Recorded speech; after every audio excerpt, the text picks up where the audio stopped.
The rain hammered against the slate rooftops of Thornhaven like urgent fists demanding entry. Beneath the city's oldest bridge, where moss clung to ancient stonework and the river whispered secrets to the night, Aldric pressed himself into the shadows. His fingers trembled, not from the cold seeping through his threadbare cloak, but from the weight of what he carried. The leather satchel across his chest felt heavier than it should.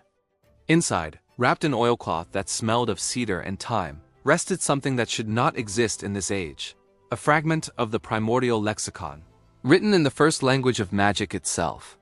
3 weeks ago, Aldric had been nothing more than a junior archivist at the Grand Repository, organizing dusty tomes and fetching tea for senior scholars.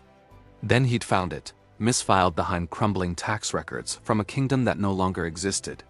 He'd known immediately what it was.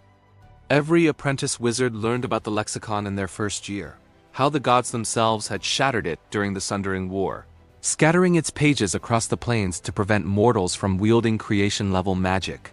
The Arcane Order, the most powerful magical institution in the known world, had spent centuries gathering even the smallest scraps. They claimed it was for protection, for study. Aldric had believed that, until he'd read 3 words on the fragment. They hunt you, not us, not scholars. Not wizards in general. You. Written in common, not the ancient script of the rest of the text. Fresh ink on parchment that should have been millennia old. Someone, or something, had added a warning specifically for whoever found this piece. And now, the Arcane Order's Inquisitors were indeed hunting him. A bell tolled midnight from the cathedral district. Aldric counted the chimes, trying to steady his breathing. 4 Inquisitors had nearly caught him in the warehouse district 2 hours ago. He'd only escaped because a half-orc dockworker had shoved him into a shipping crate without asking questions, her scarred face impassive as the purple-robed figures stalked past. When the Inquisitors were gone, she'd simply said, "My daughter was taken by them." For questioning, then she'd walked away. The Inquisitors didn't question, they extracted. Footsteps echoed on the cobblestones above. Aldric held his breath, pressing deeper into the shadows. 2 figures passed overhead, city guards from the sound of their mail, not Inquisitors. Not yet. He waited 10 heartbeats after they disappeared before allowing himself to exhale. He had to leave Thornhaven tonight. The problem was that every gate, every dock, every teleportation circle would be watched. The Arcane Order had resources that would make most kingdoms envious. They could scry for him, track him with divination magic, hunt him with constructs that never tired and never showed mercy. But they hadn't found him yet. That meant something was protecting him. The fragment, or something else? Aldric carefully opened the satchel and withdrew the oilcloth package. Even through the wrapping, he could feel warmth emanating from the parchment. Not heat exactly, but something alive, aware. His fingers found the edge of the cloth. He'd only looked at it once since fleeing the repository, too terrified of what else he might discover. Now, crouched in the darkness with hunters closing in, fear seemed less important than understanding. He unwrapped it slowly. The fragment was smaller than his hand, its edges ragged where it had been torn from the greater whole. The ancient script glowed with a faint silver luminescence, symbols that seemed to shift and dance when he wasn't looking directly at them. But it was the newer writing, those 3 words in common, that drew his attention. Except now there were more words. They hunt you because they fear what you'll become. Trust the marked one. She bears my sign. Aldric's heart hammered against his ribs. The ink was still wet. The marked one. Aldric stared at the words until his eyes burned. The fragment was writing to him, responding to his presence. That shouldn't be possible. Even the most powerful magical artifacts didn't possess this kind of active intelligence. Not unless they housed a consciousness, and containing a soul-required magic that the Council of Mages had banned for 3 centuries. A sound jerked his attention upward, not footsteps this time, but wings. Large wings. A shadow passed over the bridge's opening, briefly blocking the lamplight from the street above. Aldric's hand went instinctively to the dagger at his belt, a laughable weapon against whatever that had been, but the gesture was reflex from his childhood in the border villages where wyverns occasionally raided livestock. He rewrapped the fragment quickly and secured it in the satchel, the marked one. She bears my sign. Whoever wrote those words expected him to recognize this person on sight. But Aldric knew no one in Thornhaven beyond his fellow archivists, and none of them would help him now. The Arcane Order's proclamation had been clear. Aldric Thorne was wanted for theft of restricted magical materials, conspiracy to undermine lawful authority, and suspected collaboration with enemies of civilized society. Anyone who aided him would face the same charges. He needed to move. Staying in one place too long was death. Aldric emerged from beneath the bridge, pulling his hood low over his face. The rain had intensified, which was good. Fewer people on the streets meant fewer eyes. He headed toward the merchant's quarter, where the buildings pressed close together and alleyways offered multiple escape routes. 3 blocks from the bridge, he saw her. She stood in the entrance of a shuttered apothecary, apparently unbothered by the rain that soaked her dark traveling cloak. Human, probably in her early 30s, with copper-brown skin and black hair bound in a single braid. What caught Aldric's attention wasn't her appearance. It was the mark on her left hand, visible even in the dim light when she reached up to adjust her hood. A silver circle bisected by a vertical line with small runic characters around its circumference. The mark of the witness, symbol of the keepers of lost truths. Aldric had seen it exactly once before, in an illuminated manuscript describing the ancient order of scholars who'd existed before the Arcane Order. They'd been disbanded violently during the Consolidation Wars, when the first Archmages had unified the magical guilds under a single banner. The official history said they'd been corrupted by forbidden knowledge, that they'd threatened the stability of civilization itself. The unofficial histories, the ones locked in the repository's deepest vaults, told a different story. They said the Keepers had opposed the Arcane Order's monopolization of magical learning. They said the Keepers had hidden secrets that the new order wanted buried. The woman's eyes met his. She didn't move, didn't speak, but her hand dropped to her side, turning slightly to display the mark more clearly. An invitation. Or a trap. Aldric had perhaps 30 seconds to decide before the Inquisitor's patrol route brought them to this street. He could run, lose himself in the warrens of the warehouse district. Or he could trust words written by a parchment that shouldn't be able to write at all. He stepped into the apothecary's entrance. Aldric Thorne, the woman said quietly, not a question. You're carrying something that belongs to my order. Your order doesn't exist anymore. Aldric replied, hand hovering near his dagger. Neither does your freedom, unless you come with me. The Inquisitors have tracking sprites in the air. Those wings you heard? They're close. She gestured to a door behind her. This building connects to the Undercity tunnels. We can be 3 miles away before they finish searching this block. Why should I trust you? The woman pulled back her cloak, revealing a leather vest studded with small pockets and pouches, a scholar's working gear.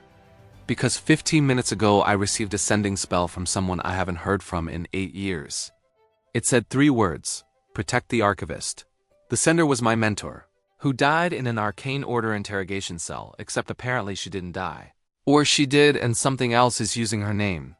She met his eyes steadily. I don't understand what's happening any more than you do. But I know the Arcane Order, and I know what they'll do to you if they catch you.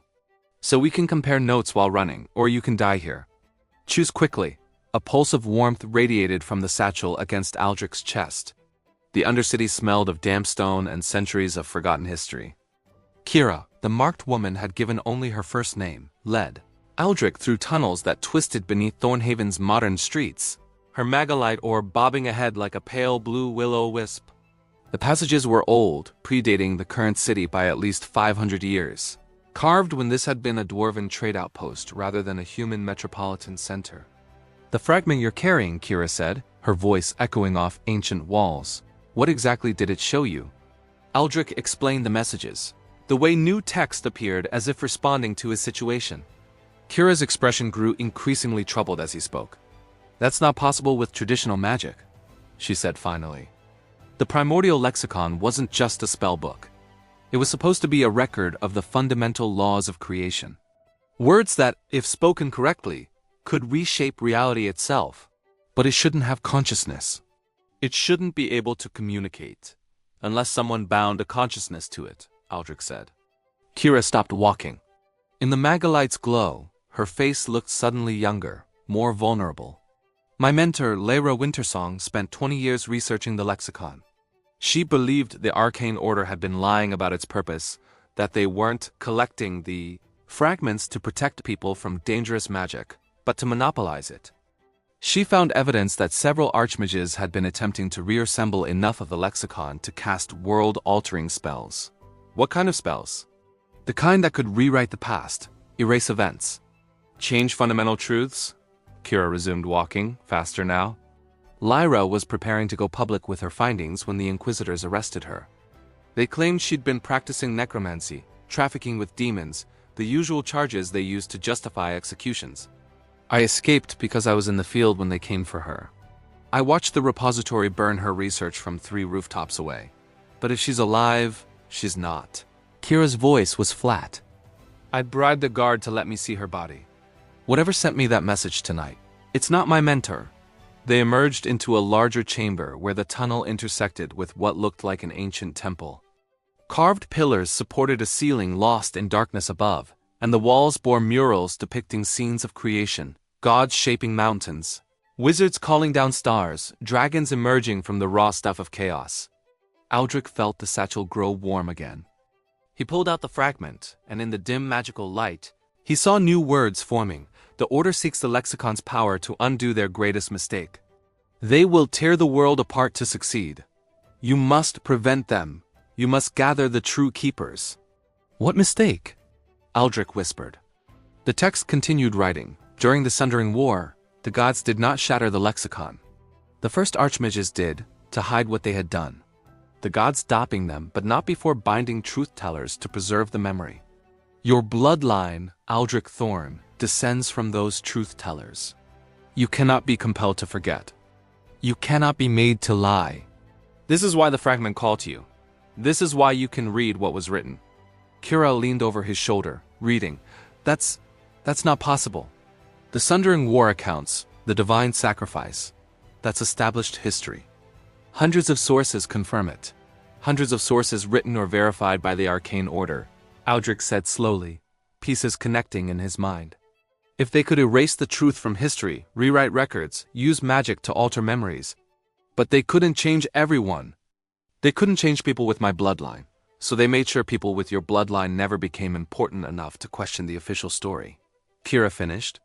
Keep them as scribes, archivists, low-level functionaries. People who handled the truth but had no power to spread it. The fragment pulsed once more. They know you have read this. They are coming. As if summoned by the words, a sound echoed through the tunnels behind them. Not footsteps, but something worse. A mechanical clicking rapid and insistent, like 1,000 metal insects scuttling over stone. Aldric had heard descriptions of hunting constructs, the Arcane Order's most feared tools.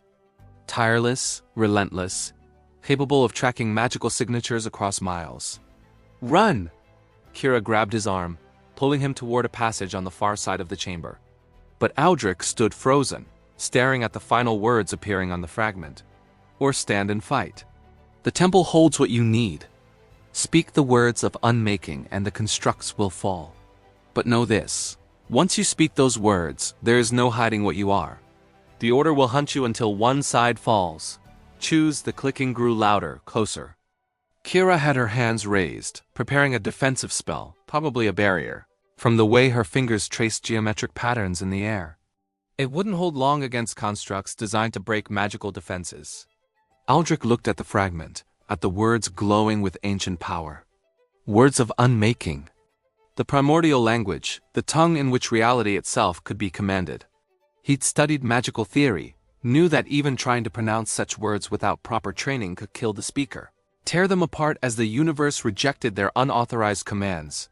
But the fragment had chosen him. His bloodline made him immune to certain magical alterations. Maybe that protection extended to this. Aldric, we need to move. Kira's voice was strained. He could run. Spend his life hiding, knowing that the Arcane Order was rewriting reality to suit their purposes. Erasing truths, controlling the flow of magical knowledge. Or he could gamble everything on words written by something that might be a fragment of divine will. Or might be the trap of an intelligence older and stranger than he could comprehend. The first construct appeared at the tunnel entrance. A thing of brass and steel, shaped like a hound but with too many joints, too many eyes. Behind it, more clicked and scuttled into view. Aldric read the words aloud. They weren't words exactly. They were shapes his mouth shouldn't be able to form, sounds that predated language as humans understood it. The syllables tore at his throat, burned in his chest, but they came out, harsh and undeniable as thunder, clear as breaking glass. The constructs froze mid-step. For a heartbeat, nothing happened. Then they began to unmake themselves. Not breaking, unmaking. Metal didn't shatter or bend. It simply ceased to exist, atom by atom, until the tunnel was empty of everything but echoing silence and drifting motes of silver light. Aldric fell to his knees, gasping. Blood trickled from his nose, and his vision swam with afterimages. But he was alive. Kira knelt beside him, her eyes wide. "What are you?" "Truth-teller," Aldric managed. Apparently, the fragment's glow intensified, and more text appeared, longer this time, covering areas that had been blank before. Aldric read it aloud for Kira's benefit, his voice hoarse. "The Arcane Order believes they can reassemble the lexicon and use it to undo the day the gods died. They think they can restore the divine presence and reclaim the power they lost. But the gods did not die. They gave themselves willingly to bind the truth of what the first Archmages had attempted. The Archmages had tried to become gods themselves, to rewrite the laws of creation for their own dominion. The gods stopped them, but at the cost of their active presence in the world. If the Order succeeds in their goal, they will not resurrect the gods. They will finish what the first Archmages started. They will break creation itself." Silence filled the ancient temple. Somewhere above, in the city of the living, church bells rang for the 1 o'clock hour. Ordinary people sleeping in ordinary beds, unaware that the foundation of their reality was being undermined by those who claimed to protect them. "So what do we do?" Kira asked finally. Aldric carefully wrapped the fragment and returned it to his satchel. His hands had stopped trembling. The fear that had driven him through the streets of Thornhaven was gone, replaced by something colder and clearer. Purpose. "We find the other truth-tellers," he said. The fragment said to gather the true keepers. That's us, people who remember, people who can't be made to forget. The Order has spent centuries erasing us, pushing us to the margins, but we're still here. We have to be. The universe wouldn't preserve a bloodline without reason. The Arcane Order is the most powerful magical institution in the world. They have armies, they have artifacts, they have the backing of half the kingdoms on the continent. They have lies, Aldric countered, rising to his feet. His legs were steadier than he'd expected. We have truth. And truth, he touched the satchel, feeling the warmth within. Truth is fundamental. You can suppress it, hide it, ignore it. But you can't destroy it, not completely. Not forever. Kira studied him for a long moment, then nodded slowly. My order kept records. Hidden archives scattered across different cities. If there are other truth-tellers, other people with your bloodline, there might be clues to finding them in those records. Then that's where we start. They left the temple through a passage that led east, away from Thornhaven's controlled districts toward the free cities where the Arcane Order's influence was weaker. Behind them, in the chamber of ancient murals, the fragment's glow faded to nothing. But in the darkness, on a section of parchment Aldric hadn't yet seen, new words wrote themselves. The first truth-teller has awakened. The game begins anew. May you prove wiser than those who came before. And for the first time in 5,000 years, something that had been sleeping in the spaces between the words smiled.